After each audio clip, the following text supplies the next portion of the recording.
இறையேசுவில் அன்புமிக்க சகோதர சகோதரிகளே, தவக்கால சிந்தனையாக இந்நாளில் நம்மை காப்பாற்றும் ஆண்டவர் என்ற சிந்தனையில் உங்களோடு சில வார்த்தைகள் பேச விரும்புகின்றேன். எங்களை யாராவது காப்பாற்ற மாட்டார்களா என்று போர்கள் நடக்கின்ற அந்த நாடுகளில் இந்த குரல் ஒலிகள் ஒலித்து கொண்டே இருக்கின்றன.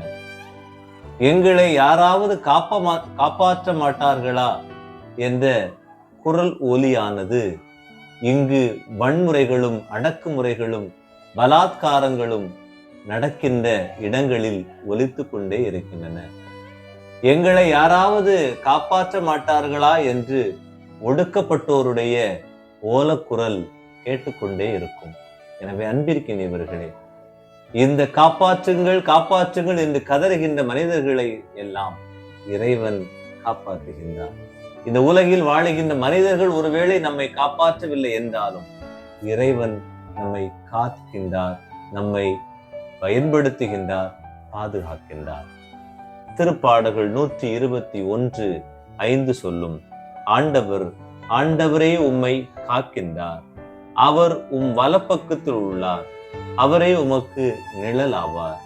ஒரு மனிதனும் அவனது நிழலும் எவ்வாறு ஒன்றோடு ஒன்று இணைந்தவர்களோ, பிரிக்க முடியாதவர்களோ, அதே போன்று கடவுளுடைய காப்பாற்றுகின்ற அந்த செயலும் அவருடைய அன்பும் மனிதர்களாகிய நம்மிடமிருந்து ஒருபோதும் பிரிக்க முடியாது. யாரை ஆண்டவர் காப்பாற்றுவார்?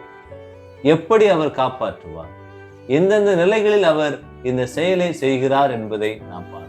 முதலாவதாக, அன்பு கூறுகின்றவர்களை, இந்த உலகில் அன்பின் மனிதர்களாக வாழுகின்றவர்களை அவர் காப்பாற்றுகின்றார். திருப்பாடல்கள் 145:20 நமக்கு சொல்லி தருகிறது. ஆண்டவர் தம்மிடம் பற்று கொள்ளும் அனைவரையும் பாதுகாக்கின்றார். கடவுளையே பற்றி பிடித்துக் கொண்டு ஆண்டவரே நீர்தான் என்று யார் ஒருவர் அவரை முழுமையாக ஏற்று அன்பு செய்கின்றார்களோ அவர்களை அவர் காப்பாற்றுகின்றார். திருப்பாடல் 18:1 சொல்லும், என் ஆற்றலாகிய ஆண்டவரே உம்மிடம் நான் அன்பு கூறுகிறேன். யார் அவரிடம் அன்பு கூறுகின்றார்களோ அவர்களுக்கு கடவுள் ஆற்றலாக மாறுகிறார், சக்தியாக மாறி அவர்களை பாதுகாக்கின்ற வல்லமையாக அவர் இருக்கின்றார். இரண்டாவதாக, யாரெல்லாம் கடவுளை நம்புகின்றார்களோ அவர்களை அவர் இறைவன் காக்கின்றார்.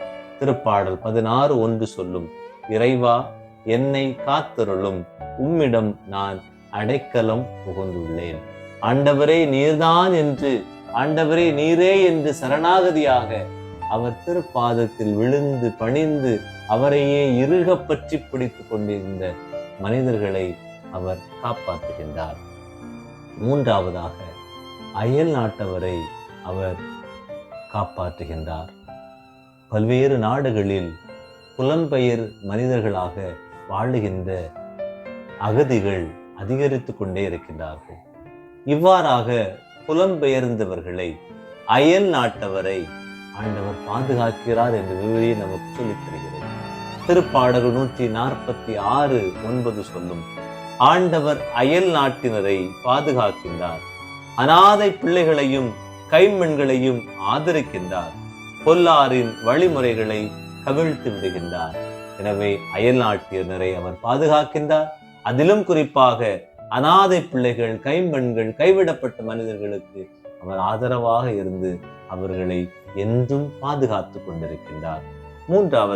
நான்காவதாக, இறைப்பற்று உடையவர்களை இறைவன் காப்பாற்றுகின்றார்.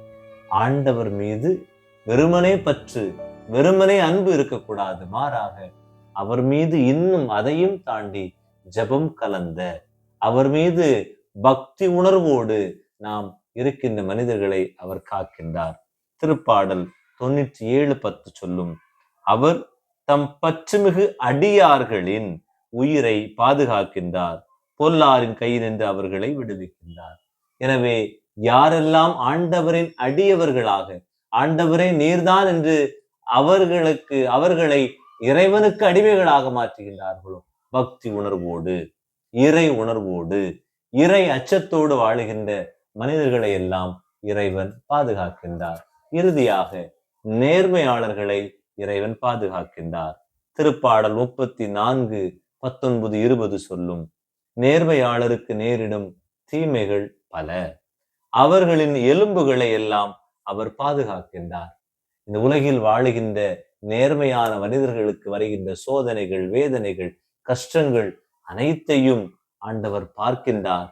அவர்கள் எலும்புகளுக்கு கூட வருகின்ற பிரச்சனைகளை, வேதனைகளை, வலிகளை இறைவன் பாதுகாத்து அருள் கூறுகிறார் என்று சொல்லுகிறது. எனவே அன்பு மிக்கவர்களே, இந்த உலகில் வாழுகின்ற நாமும் இந்த நிலைகளில் பல்வேறு நேரங்களில் எனக்கு பாதுகாப்பாக இருப்பவர் யார் என்று ஏங்கி இருப்போம்.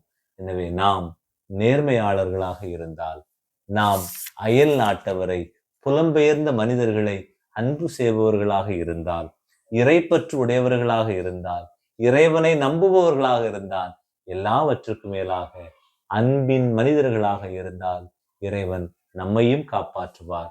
நாமும் இதே போன்று ஒருவர் மற்றவரை காப்பாற்றுவோம். அவர்களுக்கு நான் இருக்கிறேன் என்ற உறுதிப்பாட்டை கொடுப்போம், ஜெபிப்போம். அன்பின் இறைவா, உமது பிள்ளைகளாக எங்கள் ஒவ்வொருவருக்கும் உமது இறைப்பற்று மிக்க பாதுகாப்பை தந்தருளும். என்றும் உமது அரவணைப்பில் எங்களை வழிநடத்தும். ஆமேன்.